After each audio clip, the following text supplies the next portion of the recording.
How to change your password on Qwen. So let's get started. First, open up your Qwen app. Make sure you are logged into your account. Once you are in, click onto your profile or account name. And from the drop-down menu, tap onto the setting option. Here, look for the account icon. Now, you will be able to see the change password option. Tap on it. You will need to enter your current password followed by the new password you want to use.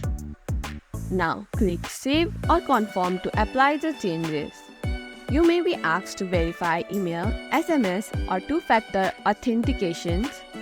And that's it. Your Qwen account password has been updated successfully. If this video helped you out, don't forget to like, subscribe and press the bell icon for more updates. Thanks for watching and I'll see you in the next video.